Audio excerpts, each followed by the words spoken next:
Baik, di sini saya akan menjelaskan tentang regresi berganda. Sebelum saya menjelaskan tentang regresi berganda, izinkan saya untuk menjelaskan apa itu regresi. Regresi artinya ramalan, penaksiran, atau pendugaan. Regresi ini pertama kali diperkenalkan pada tahun 1877 oleh Galton. Analisis regresi ini merupakan salah satu teknik analisis data dalam statistika yang sering digunakan untuk mengkaji hubungan antara beberapa variabel dan meramalkan suatu variabel. Selanjutnya, saya akan menjelaskan apa itu tentang regresi berganda. Sesuai yang ada di dalam PowerPoint, regresi berganda adalah model regresi ataupun prediksi yang melibatkan lebih dari satu variabel bebas ataupun prediktor. Istilah regresi berganda dapat disebut juga dengan istilah multiple regression. Kata multiple berarti jamak atau lebih dari satu variabel. Dengan kata lain, variabel bebas atau independennya itu lebih dari satu.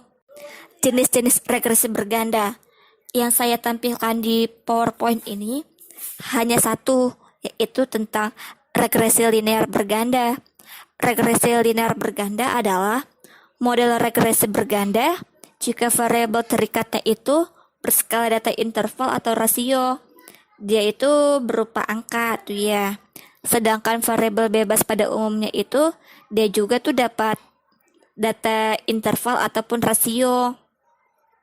Nah, untuk rumusnya sendiri itu Y sama dengan beta 0 ditambah beta 1 dikali X1 ditambah beta 2 dikali X2 hingga beta K dikali XK. Nah, untuk X1, X2-nya ini itu merupakan variabel-variabelnya tuh ya. Sedangkan untuk si betanya ini itu merupakan bilangan konstanta koefisien variabel. Tuh.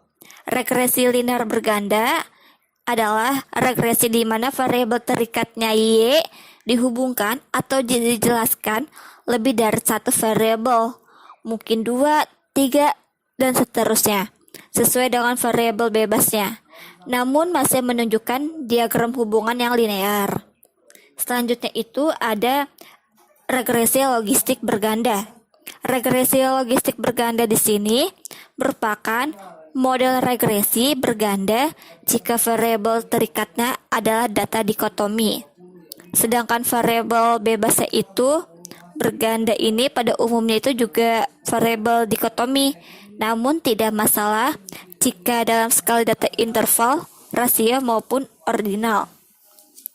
Contohnya itu seperti pengaruh rokok dan jenis kelamin terhadap kejadian kanker paru, di mana rokok itu dikategorikan iya dan tidak. Jenis kelamin pun dikategorikan sebagai laki-laki dan perempuan. Dengan kata lain, kategori kanker paru ini tuh belum tentu melibatkan orang yang merokok. Kayak laki-laki kan sering merokok nih, belum tentu gitu. Pada regresi logistik berganda ini terdapat dua metode yang sering dipakai itu ya. Ada metode logit dan probit. Selanjutnya ada regresi ordinal berganda. Jenis berganda ini merupakan regresi di mana variabel terikat adalah skala data ordinal. Sedangkan variabel bebas pada umumnya juga ordinal, namun tidak masalah jika variabel dengan skala data lain baik kuantitatif maupun kualitatif. Nah, contohnya itu kayak pengaruh tingkat penghasilan dan usia terhadap pengetahuan IT, di mana tingkat penghasilan itu sebagai faktor kategori rendah, menengah ataupun tinggi. Nah, untuk usia sendiri ini dia itu dapat dikatakan sebagai data numerik atau data tambahan. Tuh. Dan untuk tingkat pengetahuan IT-nya ini dapat dikatakan sebagai variabel terikat berskala data ordinal maupun dengan kategori baik, cukup, ataupun kurang. B. Pendugaan dan pengujian koefisien regresi. 1. Kesalahan baku regresi dan koefisien regresi berganda. adalah nilai menyatakan seberapa jauh menyimpangnya nilai regresi tersebut terhadap nilai sebenarnya. Jika nilai ini sama dengan 0, maka penduga tersebut memiliki tingkat ketepatan 100%. 2.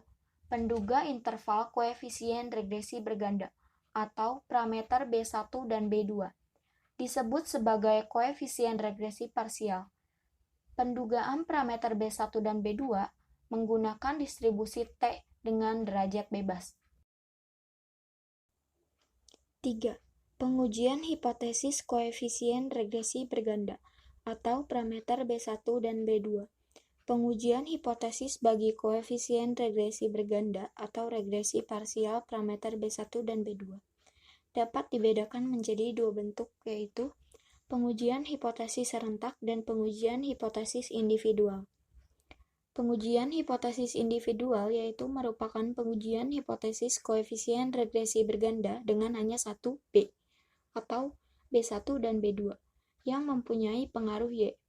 Pengujian hipotesis serentak merupakan pengujian hipotesis koefisien regresi berganda dengan B1 dan B2, serentak atau bersama-sama mempengaruhi Y. C. Korelasi linier berganda merupakan alat ukur mengenai hubungan yang terjadi antara variabel yang terikat atau variabel Y dan dua atau lebih variabel bebas seperti X1, X2, sampai Xk. Analisis korelasinya menggunakan 3 koefisien korelasi, yaitu koefisien determinasi berganda, koefisien korelasi berganda, dan koefisien korelasi parsial. Korelasi linier berganda dengan dua variabel bebas. A.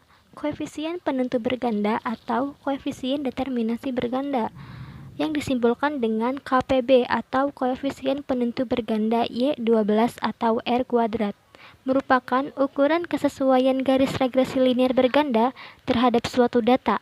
B. Koefisien korelasi berganda yang disimbolkan dengan RY12 merupakan ukuran keeratan hubungan antara variabel terikat dan semua variabel bebas secara bersama-sama. C. Koefisien korelasi parsial merupakan koefisien korelasi antara dua variabel jika variabel lainnya konstan pada hubungan yang melibatkan lebih dari dua variabel. D. Peramalan dengan regresi linear berganda. Peramalan terhadap nilai Y dengan menggunakan regresi linear berganda dapat dilakukan apabila persamaan garis regresinya sudah diestimasi dan nilai variabel bebas X1, X2 sudah diketahui. Tujuannya ialah mengetahui variabel-variabel bebas yang digunakan itu memiliki pengaruh yang nyata atau tidak terhadap Y tersebut. Kelebihan peramalan Y dengan menggunakan regresi linear berganda adalah dapat diketahui besarnya pengaruh secara kuantitatif setiap variabel bebas X1 atau X2 apabila pengaruh variabelnya dianggap konstan. Contoh kasus persamaan regresi berganda. Persamaan regresi berganda Y sama dengan A ditambah B1X1 ditambah B2X2. Jika A sama dengan 17,547, B1 sama dengan 0,642, B2 sama dengan min 0,284, X1 sama dengan 75, X2 sama dengan 4.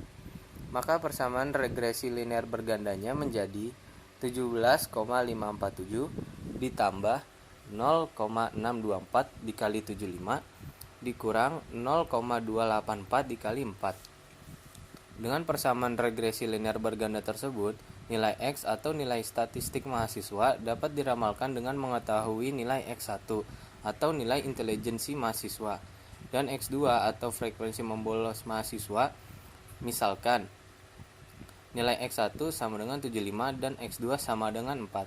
Maka ramalan nilai Y adalah sama dengan 17,547 ditambah 0,624 dikali 75 dikurang 0,284 dikali 4 sama dengan 63.211. Keterangan Y sama dengan nilai statistik mahasiswa, X1 sama dengan nilai intelijensi mahasiswa, X2 sama dengan frekuensi membolos mahasiswa, B1 sama dengan pengaruh X1 terhadap Y jika X2 konstan. B2, pengaruh X2 terhadap Y jika X1 konstan. Kesimpulan.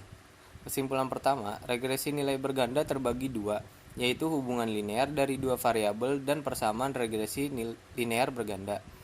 Kesimpulan kedua, pendugaan dan pengujian koefisien regresi yaitu 1. Kesalahan baku regresi dan koefisien regresi berganda. 2. Pendugaan interval koefisien regresi berganda. 3. Pengujian hipotesis koefisien regresi berganda. Kesimpulan ketiga, korelasi linear berganda yaitu 1. Korelasi linear berganda dengan dua variabel bebas. Oke, terima kasih. Wassalamualaikum warahmatullahi wabarakatuh.